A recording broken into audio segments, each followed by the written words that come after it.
नमस्कार। Chanakya institute of education के online platform पे आप सभी का स्वागत है। आप जैसा जानते हैं कि हम लोग हिस्ट्री और पॉलिटिकल साइंस के चैप्टर्स को कवर कर रहे हैं थ्रू एमसीक्यूज। मैं एमसीक्यू के माध्यम से पूरा का पूरा डिटेल आपको बताता हूं जिससे कि चैप्टर आपका व्यवस्थित रूप से रिवाइज हो सके।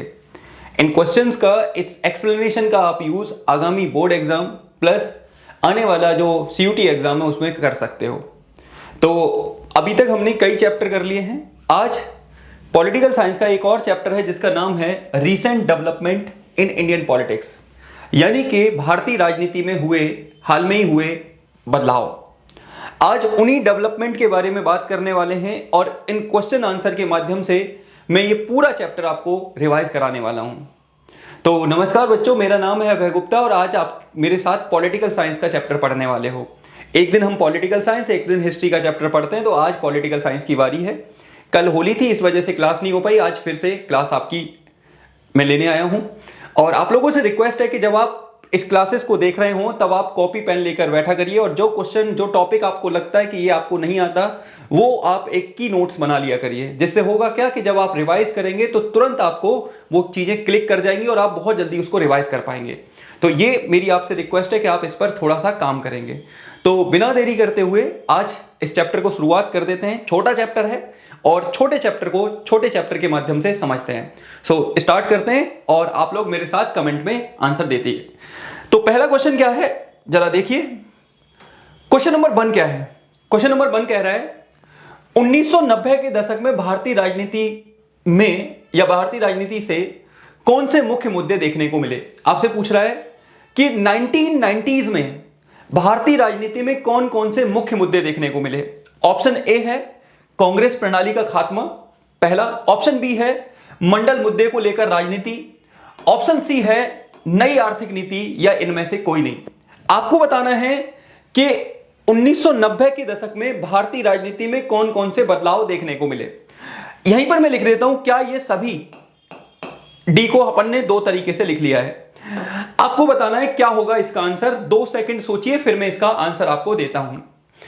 चलिए, इसी तरह से आप कमेंट करिए, तब आपको बहुत अच्छे से चीजें समझ में आती रहेंगी। देखिए अब जरा, 1990 के दशक में भारतीय राजनीति में कई बड़े बदलाव आए। मुख्य रूप से 5 बदलाव आए जो मैं और आप डिस्कस करने वाले हैं। सबसे पहला, कांग्रेस प्रणाली का खात्मा। 1980 से आपको याद रखना है 89 का चुनाव हुआ। इस 1989 के चुनाव में कांग्रेस को 197 सीटें मिली, यानी कि बहुमत से कम। और जब बहुमत से कम सीटें मिली तो यह कहा जाने लगा कि अब कांग्रेस प्रणाली का धीरे धीरे भारत से खात्मा हो रहा है।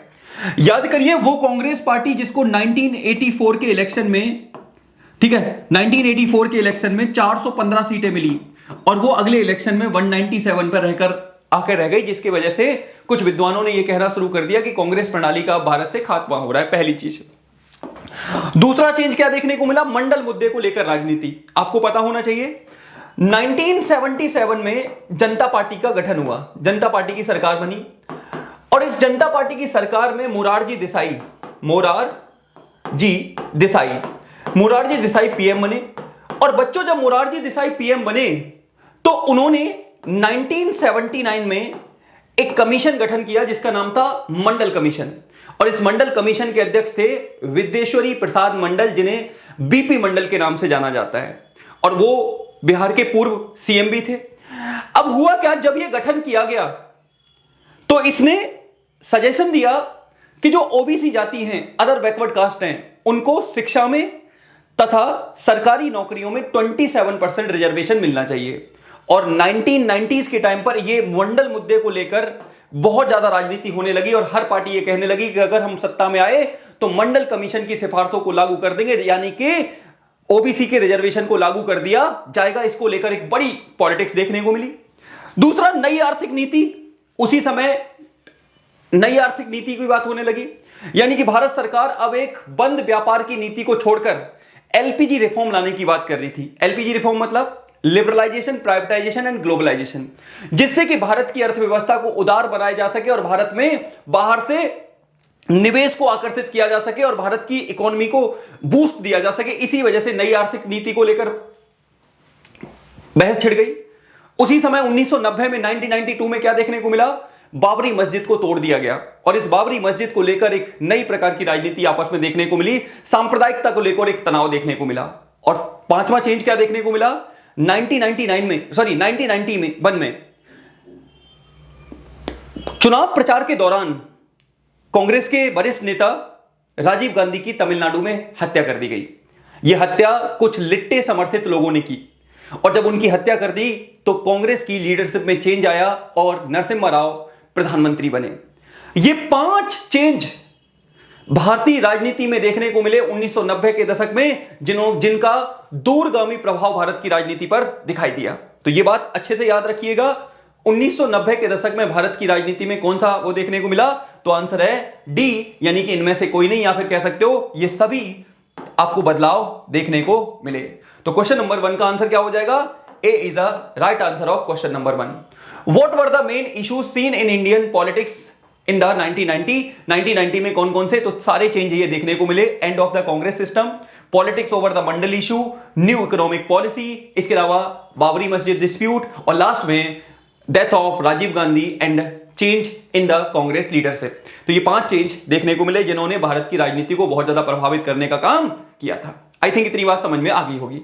अगले क्वेश्चन पे आइए, क्वेश्चन नंबर 2, निम्न में से कौन सा कथन सही नहीं है। आपको बताना है कि निम्न में से कौन सा कथन सही नहीं है। याद करिए कि सही नहीं पूछा यानी कि रॉन्ग स्टेटमेंट पूछी है, आपको बताना है कि कौन सा कथन सही नहीं है। ऑप्शन ए, 1989 के चुनाव में किसी पार्टी को पूर्ण बहुमत प्राप्त नहीं हुआ, यानी कि 1989 के चुनाव में किसी पार्टी को पूर्ण बहुमत नहीं मिला, पहला। दूसरा, राष्ट्रीय मोर्चा सरकार में बीपी मंडल प्रधानमंत्री बने। राष्ट्रीय मोर्चा की जो सरकार बनी 1989 में, जो कोalition गवर्नमेंट थी, उसमें बीपी मंडल प्रधानमंत्री बने। ऑप्शन सी, बीजेपी तथा वाम दलों ने राष्ट्रीय मोर्चा सरकार को बाहर से समर्थन दिया, यानी कि जो राष्ट्रीय मोर्चा की सरकार बनी उसको बाहर से समर्थन दिया कांग्रेस पार्टी ने तथा कम्युनिस्ट पार्टी के द्वारा, जिन्हें वाम दल कहते हैं। और लास्ट में राष्ट्रीय मोर्चा सरकार ने ओबीसी आरक्षण को लागू किया। आपको बताना है निम्न में से कौन सा कथन सही नहीं है। मैं 1 सेकंड के लिए साइड हो रहा हूं, जरा बताइए क्या होगा इस क्वेश्चन का आंसर, यानी कि क्वेश्चन नंबर 2 का आंसर क्या होगा। आप लोगों ने सोच लिया होगा, थोड़ी देर के लिए पॉज कर लिया करिए, उसके बाद पढ़ के फिर आंसर दिया करिए। चलिए देखते हैं। 1989 में के चुनाव में किसी पार्टी को पूर्ण बहुमत नहीं मिला, बिल्कुल सही बात है। कांग्रेस सबसे बड़ी पार्टी बनकर उभरी 197 सीट्स के साथ, लेकिन कांग्रेस ने कहा कि इस बार हम सरकार नहीं बनाएंगे, हम विपक्ष में बैठेंगे, और दूसरी पार्टियों को मौका दिया गया। तो ऐसे में एक पार्टी थी जिसका नाम था जनता दल, जो कि बहुत सारे छोटे छोटे उनसे मिलकर बनी थी, बहुत सारे छोटी छोटी पार्टियों से मिलकर एक संगठन बना था जिसका नाम था जनता दल। इस जनता दल को समर्थन मिला बीजेपी से और वाम दल से, और जो सरकार बनी उसे राष्ट्रीय मोर्चा सरकार कहा गया। दूसरा बोल रहा है राष्ट्रीय मोर्चा सरकार में बीपी मंडल प्रधानमंत्री बने। बीपी तो सही है लेकिन मंडल नहीं है, बीपी सिंह प्रधानमंत्री बने, तो यही स्टेटमेंट गलत हो जाएगी। राष्ट्रीय मोर्चा की जो सरकार बनी उसमें बीपी सिंह प्रधानमंत्री बने, जिनका नाम था विश्वनाथ प्रताप सिंह, ना कि बीपी मंडल। यही ऑप्शन इसका गलत है, यानी कि B is the right answer of this question. फिर बीजेपी तथा वाम दलों ने राष्ट्रीय मोर्चा सरकार को बाहर से समर्थन किया, बिल्कुल सही बात है। राष्ट्रीय मोर्चा सरकार ने, जो बीपी सिंह जिसमें प्रधानमंत्री बने थे, उसने ओबीसी के आरक्षण को लागू कर दिया गया, जिसमें 27% रिजर्वेशन देने की बात की गई। किसको? तो आंसर है, जल्दी बताइए, तो आंसर है ओबीसी जातियों को शिक्षा में तथा सरकारी नौकरियों में। तो बाकी तीनों स्टेटमेंट सही है, यही स्टेटमेंट गलत है, जिसे option B is the right answer of this question. तो यहां बीपी मंडल की जगह क्या होगा? यहां बीपी मंडल की जगह होगा बीपी सिंह। तो क्वेश्चन देखिए, which of the following statement is not correct? Your answer is BP Mandal become the prime minister in the national front government। जी नहीं, BP Singh become the prime minister in the national front government। तो answer question number 2 का होगा, क्या होगा? तो answer है B is the right answer of this question. Question number 3 पे आइए, ये क्वेश्चन हार्ड है, ध्यान से सुनिए। निम्न प्रधानमंत्रियों को क्रमानुसार लगाना है। आपको ये जो प्रधानमंत्री लिखे हुए हैं इनको क्रम के अनुसार लगाना है। ऑप्शन पहला है बीपी सिंह, नरसिम्हा राव, आई के गुजराल और एचडी देवगौड़ा। ऑप्शन है 1 2 4 3, option A. Option B 1 2 3 4, option C 4 3 2 1 और डी 2 1 3 4। आपको बताना है कौन सा आंसर इसका सही होगा। ये आपका टेस्ट है, जरा बताइए क्या होगा क्वेश्चन नंबर 3 का आंसर। टफ क्वेश्चन है, आसान नहीं है। ये आपको अगर आता है तो समझ लीजिएगा आपकी तैयारी का लेवल बहुत अच्छा है, और नहीं आता है तो क्या हुआ, ऐसे क्वेश्चन एक आधा ही पूछा जाता है, तो आप आज तैयार कर लेंगे मेरे साथ, है ना, तो फिर भूलोगी नहीं। तो देखिए बीपी, अभी मैंने आपको बताया बीपी सिंह 1989 में पीएम बने, और ये केंद्र में बनने वाली पहले कैसे कोलिशन गवर्नमेंट में पीएम थे, याद रखिएगा ये यहां पे, ठीक है। ये आपको याद रखना है बीपी सिंह, और आपको याद रखना है विश्वनाथ प्रताप सिंह, याद रहेगा। तो ये पहला हो गया। उसके बाद फिर नरसिम्हा राव बने, बिल्कुल सही बात है। तीसरा आई.के. गुजराल जी बने, और चौथा एच.डी. देवगौड़ा। ये सही है? नहीं जी, पहले बीपी सिंह, दूसरे नरसिम्हा राव, फिर आपका फोर्थ पर मतलब तीसरे नंबर पे होंगे एच.डी. देवगौड़ा, और लास्ट में होंगे आई.के. गुजराल। तो आंसर क्या होगा? A is a right answer of this question. ये बिल्कुल क्रोनोलॉजिकल ऑर्डर में लगे हुए हैं, क्रम से लगे हुए हैं, यानी कि A is a right answer. Arrange the following prime ministers, तो आंसर है सबसे पहले पर VP Singh, Narasimha Rao, HD. Deve Gowda and IK. Gujral. A is a right answer of question number 3, याद रहेगा 3 का ये, ठीक है। चलिए आइए अगला क्वेश्चन।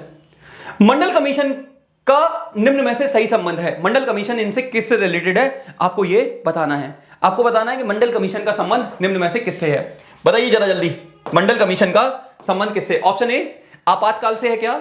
ऑप्शन बी दलित आरक्षण से है क्या? ऑप्शन सी ओबीसी आरक्षण से है, और डी इनमें से कोई नहीं। बताइए जरा मंडल कमीशन का संबंध किससे? ये बहुत इजी सवाल है, इसलिए गलत नहीं होना चाहिए। अगर ये गलत है तो अपने आप को एक चांटा मारिएगा अपने आप कि ये मैंने क्या कर दिया, ठीक है, ये मैंने क्या कर दिया। सोचने की जरूरत है आपको अगर ये गलत होता है तो मंडल कमीशन का संबंध किससे है? जी नहीं। आपातकाल से संबंध कौन सा है, जरा बता दीजिए। आपातकाल से संबंधित कौन सा है, याद करिए कौन सा था आपातकाल के संबंध? शाह कमीशन, शाह आयोग, शाह आयोग आपातकाल के संबंधित था, जो 1977 में गठित किया गया था जनता पार्टी के द्वारा आपातकाल के कारणों को जानने के लिए। दलित आरक्षण से रिलेटेड कौन है? डॉक्टर अंबेडकर। कौन है भाई? डॉक्टर अंबेडकर है। और ओबीसी आरक्षण से रिलेटेड कौन है? मंडल कमीशन। मंडल कमीशन ओबीसी आरक्षण से रिलेटेड है, जिसमें 27% रिजर्वेशन देने की बात की गई थी ओबीसी जातियों को। कहां पर? एक तो आपका एजुकेशन में, और एक आपका गवर्नमेंट जॉब्स में। एक आपका गवर्नमेंट जॉब्स में 27% रिजर्वेशन देने की बात की गई थी। तो इसका आंसर क्या हो जाएगा? तो आंसर है C is the right answer of this question, यानी कि Mandal commission is related which of the following, your answer is OBC. याद रखिए किससे? ओबीसी आरक्षण से रिलेटेड है मंडल कमीशन। यहां आइए, which of the following is the correct relation to the Mandal commission, your answer is for OBC reservation, यानी कि मंडल कमीशन का संबंध ओबीसी के, तो मैंने बताया मंडल कमीशन किससे रिलेटेड है? ओबीसी के आरक्षण से रिलेटेड है, याद रहेगा। अच्छा कब बना था ये भी सुन लीजिए अब जरा, कब बना था? 1979 में। किसने बनाया? जनता पार्टी की सरकार ने। जनता पार्टी। सीएम कौन थे? मोरारजी देसाई, पीएम सॉरी मोरारजी देसाई, पहले गैर कांग्रेसी, ठीक है। क्या था? 27% रिजर्वेशन। किसने लागू किया? 1989 में। किसने? तो आंसर है बीपी सिंह की सरकार ने। बीपी सिंह, ठीक है, BP Singh, BP Singh, BP Singh की सरकार के द्वारा लागू किया गया था। बीपी सिंह की सरकार का नाम क्या था? राष्ट्रीय मोर्चा। क्या नाम था? राष्ट्रीय मोर्चा। मैंने सारी इंफॉर्मेशन आपको दे दी है। एक क्वेश्चन और आएगा अभी इससे रिलेटेड बताऊंगा आगे, ठीक है। तो आंसर समझ में आ गया? तो आंसर क्या? मंडल कमीशन किससे रिलेटेड है? Your answer is its related to the OBC reservation. चलिए अगले टॉपिक पे आइए। अगले क्वेश्चन, क्वेश्चन नंबर 5। एक और क्वेश्चन, इंदिरा साहनी वाद का निम्न में से संबंध है। आपसे पूछा है कि इंदिरा साहनी केस किससे रिलेटेड है? ऑप्शन ए आपातकाल से रिलेटेड है क्या? ऑप्शन बी दलित आरक्षण से रिलेटेड है क्या? ऑप्शन सी ओबीसी आरक्षण से रिलेटेड है क्या? ऑप्शन डी इनमें से कोई नहीं। जल्दी बताइए, इंदिरा साहनी केस कब आया था? 1993 में। तो किससे रिलेटेड है इंदिरा साहनी केस? आपसे पूछा है। ऑप्शन ए आपातकाल से, ऑप्शन बी दलित आरक्षण से, ऑप्शन सी ओबीसी के आरक्षण से, ऑप्शन डी इनमें से किसी से नहीं। जल्दी सोच के बताइए क्या होगा क्वेश्चन नंबर 5 का आंसर। जी हां, चलिए मैं बताता हूं। बहुत बढ़िया। अब देखिए, आपातकाल से संबंधित एक सबसे इंपॉर्टेंट केस है ADM versus Jabalpur. ADM versus Jabalpur case है, बहुत फेमस है। अब ध्यान से सुनो, दलित आरक्षण से संबंधित अभी अपन केस से बात नहीं करेंगे, अपन बात कर रहे हैं ओबीसी आरक्षण से संबंधित। हुआ क्या था? 1989 में जब जनता पार्टी की सरकार ने ओबीसी आरक्षण को लागू कर दिया गया, तो ऐसे में इस आरक्षण को चुनौती दी गई सुप्रीम कोर्ट में, और यह कहा गया कि यह आरक्षण समानता के अधिकार के विरुद्ध है। तो इसको पर जो जजमेंट आई, वो जजमेंट किस नाम से आई? Indira Sawhney versus union of India case. और इस केस में सुप्रीम कोर्ट ने माना कि ओबीसी जातियां शैक्षिक तथा सामाजिक रूप से पिछड़ी हैं। ऐसे में इन जातियों को आगे उठाने के लिए आरक्षण सही है, यह आरक्षण बिल्कुल भी गलत नहीं है। इसी वजह से इंदिरा साहनी केस फेमस हुआ। तो इंदिरा साहनी केस किससे रिलेटेड है? ओबीसी के आरक्षण से रिलेटेड है, आपको याद रखना है। इंदिरा साहनी केस किससे रिलेटेड है? Your answer is reservation of OBC. OBC के रिजर्वेशन से संबंधित है इंदिरा साहनी केस, याद रखिएगा, ओबीसी से संबंधित है। तो मैंने क्या बोला, यहां पे आइए एक और बार, which of the following is the correct relation of Indira Sawhney case? Your answer is for OBC reservation, OBC के रिजर्वेशन से संबंधित है। चले आगे, अब आपसे क्वेश्चन पूछ रहा हूं, जरा बताइए। पहला ओबीसी कमीशन, दूसरा तो मैंने बता दिया मंडल कमीशन था, 1979 में आया। जरा बताइए पहला ओबीसी कमीशन कब और किसकी अध्यक्षता में गठित किया गया था? कब और किसकी अध्यक्षता में गठित किया गया था और उस समय पीएम कौन थे? 3 क्वेश्चन पूछे हैं। पहला ओबीसी आयोग कब किया गया गठन, दूसरा इसका अध्यक्ष कौन था और उस समय पीएम कौन था? ये 3 क्वेश्चन जरा कमेंट में लिख के बताइएगा क्या होगा। चलिए आगे, क्वेश्चन नंबर फिर बता दिया मैंने, क्वेश्चन नंबर 6 पे आइए। निम्न में से किस संगठन की स्थापना माननीय काशीराम के द्वारा की गई? आपसे पूछा है निम्न में से किस संगठन की स्थापना माननीय काशीराम के द्वारा नहीं की गई? माननीय काशीराम जी के द्वारा निम्न में से कौन सा संगठन नहीं बनाया गया, यह आपसे पूछा है। ऑप्शन ए, क्या वो बहुजन समाज पार्टी है? ऑप्शन बी, क्या वो DS4 है? ऑप्शन सी, क्या वो वामसेफ है? और option D, Republic party of India है। कौन सा संगठन आपको बताना है माननीय काशीराम जी ने नहीं बनाया? जरा बताइए, कौन बता सकता है? ये मैं मान जाऊंगा जिसने ये आंसर बता दिया तो बताइए। बहुत बढ़िया। दलित राजनीति को भारत में बढ़ावा देने का क्रेडिट अगर किसी को जाता है तो माननीय काशीराम जी को जाता है। बाद में काशीराम जी के बाद इसको आगे बढ़ाने का काम किया था मायावती जी ने, जो उत्तर प्रदेश की 3-4 बार सीएम रही थोड़े थोड़े टाइम पर। और आजकल दलित लीडर कोई खास देखने को नहीं मिल रहा है। एक चंद्रशेखर आजाद रावण हैं, जिनके ऊपर कई बार आरोप लगते रहते हैं कि वो दलित पॉलिटिक्स के नाम पर धर्म पॉलिटिक्स को ज्यादा बढ़ावा देते हैं, लेकिन अभी ऐसा कोई ज्यादा फेमस नेता नहीं देखने को मिल रहा है। मायावती की पार्टी में उनके जो भतीजे हैं आनंद, उन्हें कभी वो पार्टी में शामिल करती हैं, कभी वो पार्टी से निकाल देती हैं, जिसके कारण खींचतान काफी देखने को मिल रही है। तो अभी कोई ऐसा व्यक्ति नहीं आया है जो दलित पॉलिटिक्स को आगे बढ़ावा देने का काम करे। लेकिन आपको पता होना चाहिए कि दलितों के अधिकारों के लिए जरूरी है, तो ये माननीय काशीराम जी ने बहुत अच्छे से किया था। तो उन्होंने बहुजन समाज पार्टी बनाई, बिल्कुल सही बात है। कब बनी भाई? 1984 में, ठीक है। DS4 बनाया, दलित संघर्ष समिति करके, ये भी उनके द्वारा बनाई गई। वामसेफ, ये भी उनके द्वारा बनाया गया। लेकिन रिपब्लिक पार्टी ऑफ इंडिया का गठन इन्होंने नहीं किया। रिपब्लिक पार्टी ऑफ इंडिया का गठन किया डॉक्टर भीमराव अंबेडकर ने। बाबा साहब भीमराव अंबेडकर के द्वारा इनका गठन किया गया था, जिन्हें संविधान निर्माता के नाम से जाना जाता है। याद रखिएगा, बाबा साहब भीमराव अंबेडकर। बाबा साहब भीमराव अंबेडकर के बारे में एक और बता देता हूं। एक इनका बहुत फेमस न्यूज़पेपर था मूक नायक, ठीक है, मूक नायक, ये भी याद रखिएगा। मूक नायक न्यूज़पेपर किसका था? तो बाबा साहब भीमराव अंबेडकर का। तो मैंने आपको बता दिया कि बहुजन समाज पार्टी, DS4, वामसेफ, इन तीनों का संबंध किससे था? माननीय काशीराम जी से था। याद रखिए। क्वेश्चन नंबर 6 दोबारा देखिए। Which of the following organisation was not founded by the honourable Kanshi Ram? तो आपको मैंने बता दिया कौन सा नहीं बनाया गया था, तो रिपब्लिक पार्टी ऑफ इंडिया, क्योंकि इसका निर्माण बाबा साहब भीमराव अंबेडकर के द्वारा किया गया था। चले आगे, चलिए चलते हैं आगे, आइए। क्वेश्चन नंबर 7, निम्न में से कौन सा मिलान सही नहीं है? आपको बताना है निम्न में से कौन सा मिलान सही नहीं है, सही मिलान नहीं है। वामसेफ दलित राजनीति से संबंधित है, मंडल आयोग ओबीसी का आरक्षण से संबंधित है, हिंदुत्व का विचार विनायक दामोदर सावरकर ने दिया था, और डी इनमें से कोई नहीं। जरा बताइए कौन सा मिलान सही नहीं है, यानी कि रॉन्ग मिलान कौन सा है? सोचिए 2 सेकंड के लिए, फिर मैं आपको इसका आंसर देता हूं। मैं इसका आंसर देता हूं, मैं इसका आपको आंसर देता हूं। जल्दी जल्दी बताइए, बताइए,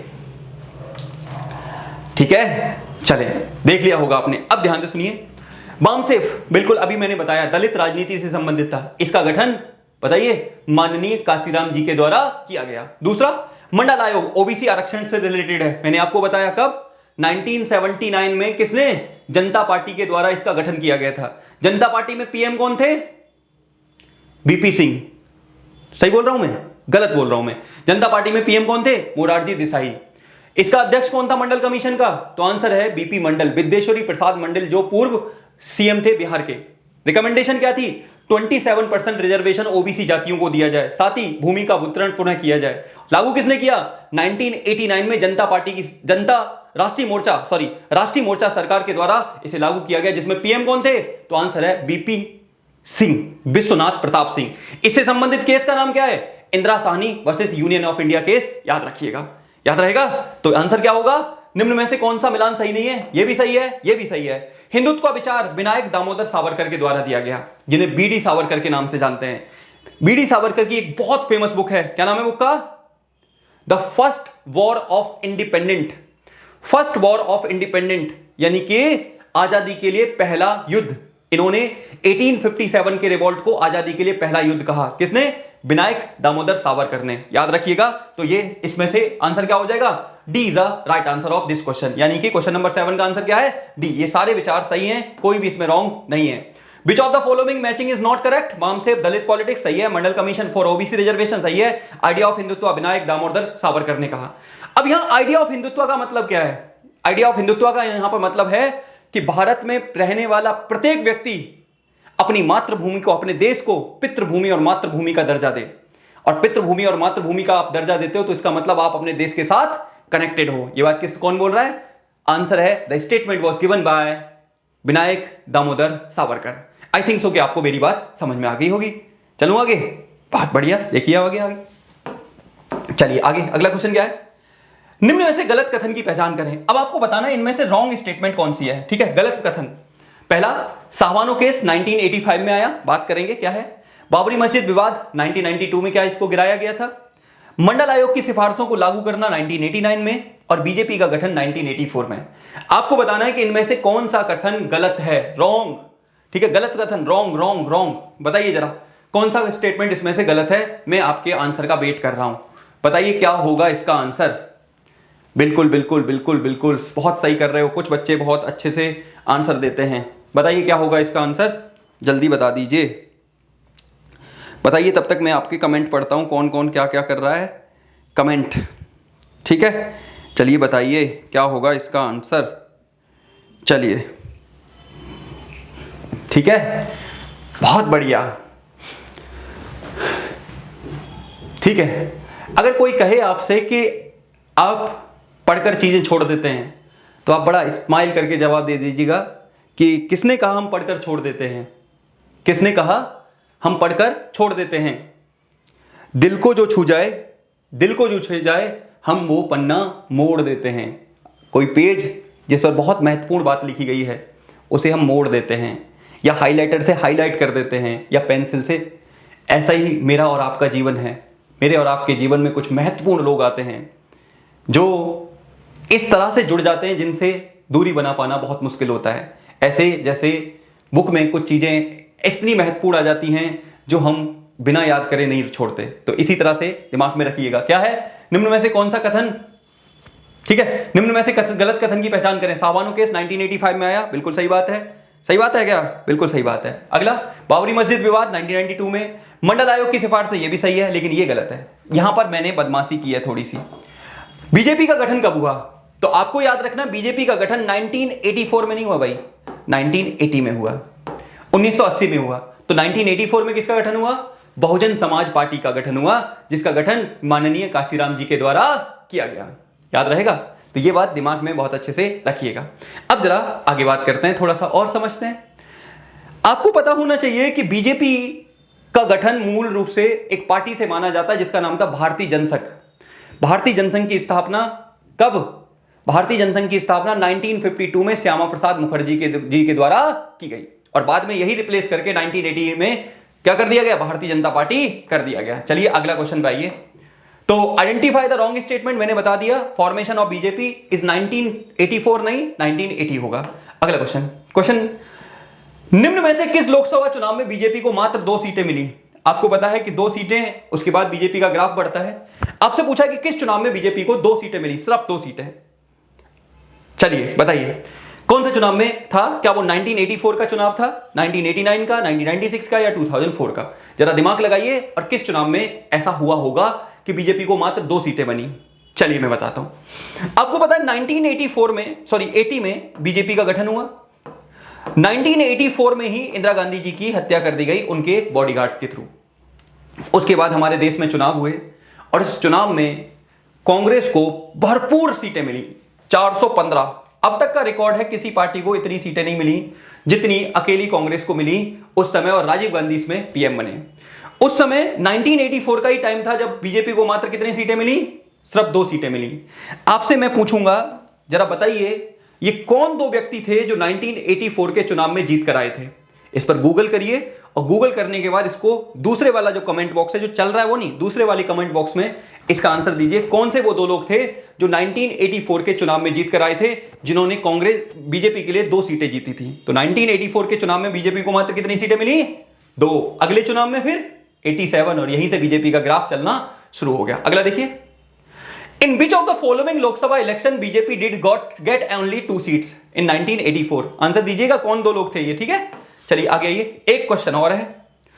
क्वेश्चन नंबर 10, 1990 के दशक में निम्न में से किस मुद्दे पर राजनीतिक दलों में आम सहमति देखने को मिली? 1990 के दशक में कौन से ऐसे मुद्दे थे जहां पर राजनीतिक दलों में आम सहमति देखने को मिली? ऑप्शन ए, क्या नई आर्थिक नीति को लेकर, new economic policy. Option B, OBC मुद्दे पर सहमति। ऑप्शन बी, ओबीसी मुद्दे पर सहमति। ऑप्शन सी, विचारधारा के स्थान पर आपसी मुद्दों को लेकर सहमति, विचारधारा की जगह आपसी मुद्दों को लेकर सरकार बनाने पर सहमति। ऑप्शन डी, धर्म की राजनीति पर सहमति।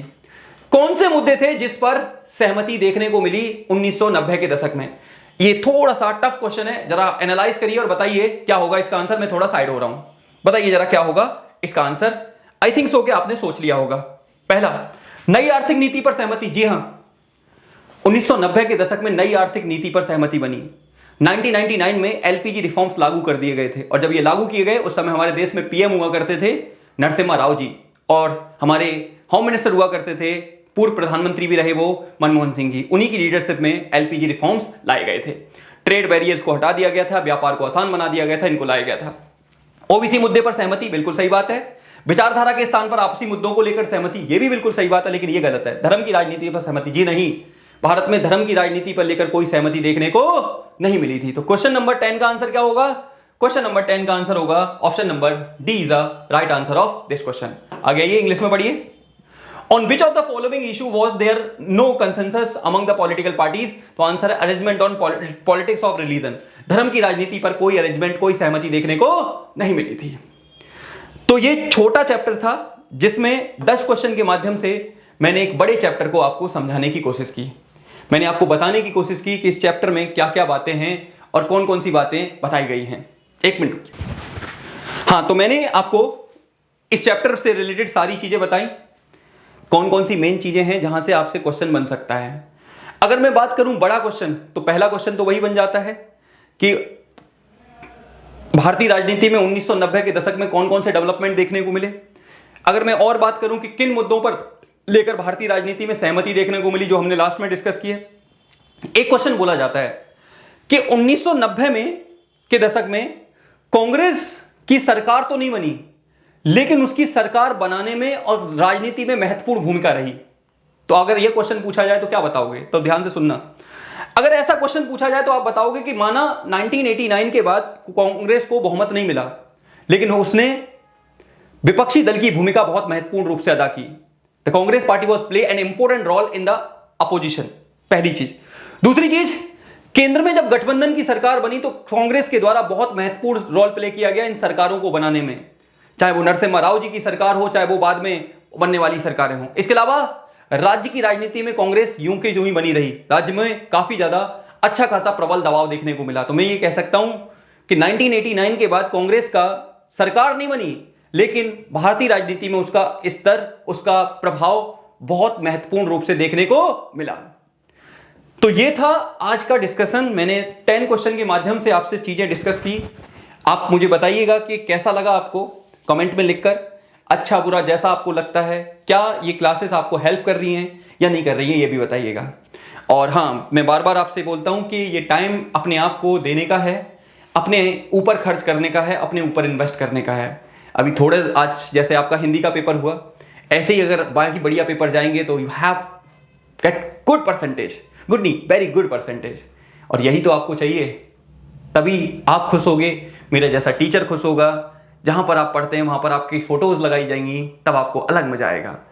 तो इन शुभकामनाओं के साथ कि आप मेरी बात का मान रखेंगे और अपने टाइम को बहुत अच्छे से यूटिलाइज करेंगे। तो इसी के बात के साथ मैं अपनी बात खत्म करूंगा। मिलूंगा आपसे ऐसी क्लास में, तब तक के लिए आप खुश रहिए, मस्त रहिए, पढ़ते रहिए और अपने परिवार का नाम रोशन करते रहिए। मिलूंगा अगली क्लास में, तब तक के लिए आप सभी का धन्यवाद। जय हिंद, जय भारत।